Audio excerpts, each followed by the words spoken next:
Assalamualaikum warahmatullahi wabarakatuh. Selamat pagi Dewan Juri yang terhormat. Nama saya Muhammad Kedafi Putra. Saya sebagai tim pemerintah dalam MOSI. Dewan ini mendukung peralihan permanen pendidikan tersier ke format daring.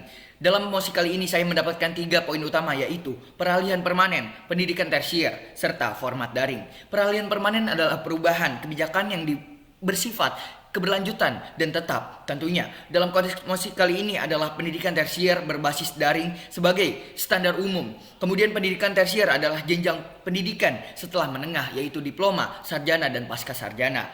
Kemudian format daring adalah pembelajaran yang dilakukan melalui internet tanpa tatap muka secara langsung. Seperti yang sudah kita ketahui bahwasannya zaman saat ini telah berkembang sangat drastis, begitu juga dengan teknologi. Kita sudah berada di revolusi industri 4.0 yang dimana kemajuan digital dan kecerdasan buatan telah banyak kita jumpai di kehidupan kita sehari-hari.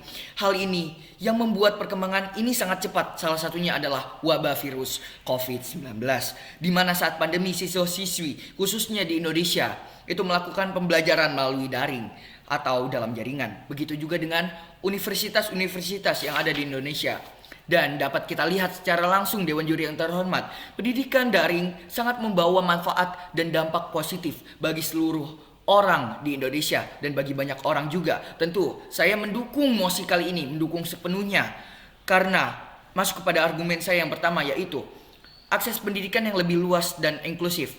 Dalam jaringan ini membuat akses pendidikan yang lebih luas dan inklusif atau kesetaraan akses di seluruh penjuru di Indonesia. Kita juga memerlukan kesetaraan akses tersebut karena lantaran Indonesia itu sangat luas cakupannya dan kita harus menjangkau akses yang sulit untuk dijangkau. Dengan pendidikan inklusif ini dalam jaringan ini membuat akses-akses tersebut menjadi lebih mudah dan menjadi lebih gampang tentunya.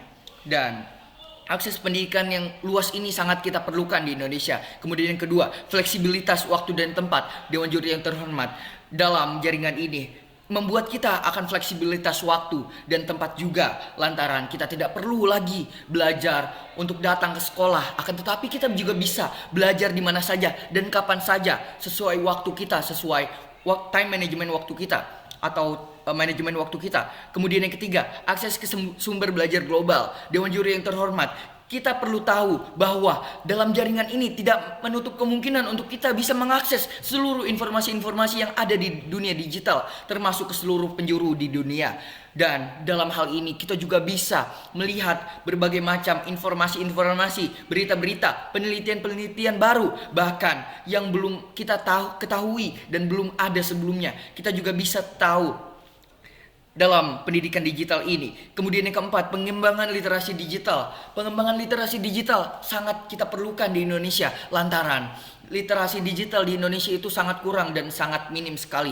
Dengan pembelajaran dalam jaringan ini, kita juga bisa mempelopori dan kita bisa menggagas pendidikan untuk literasi digital kepada siswa-siswi dan para pendidik-pendidik di Indonesia.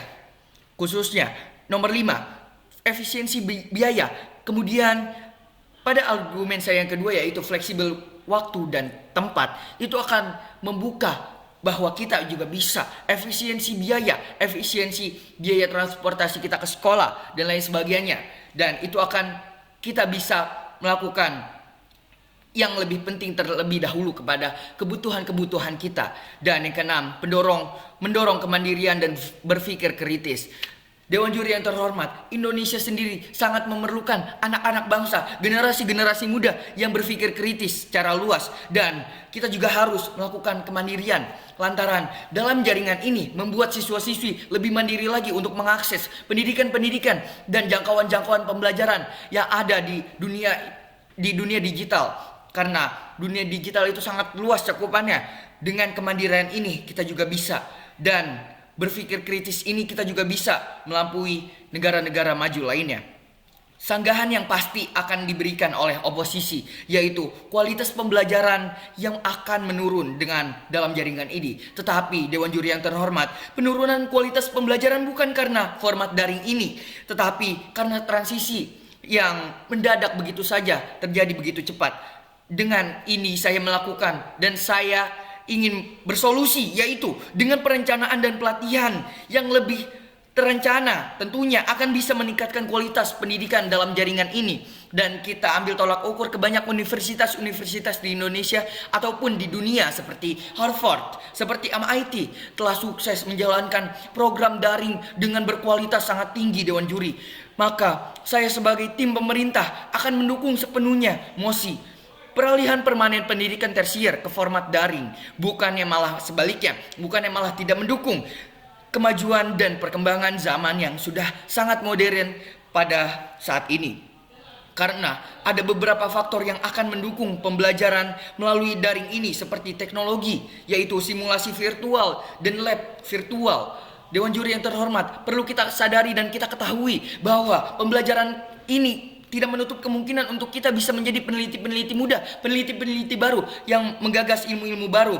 Lantaran kita juga bisa melakukan simulasi virtual, bahkan kita juga bisa memainkan lab virtual. Tidak menutup kemungkinan kita untuk menurunkan prestasi-prestasi kita di dunia lab dan simulasi virtual itu.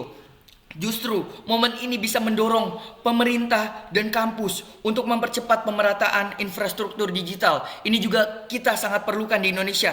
Lantaran infrastruktur digital ini akan membuat pendidikan yang inklusif dan kesetaraan akses kepada seluruh mahasiswa, para pendidik-pendidik di seluruh Indonesia.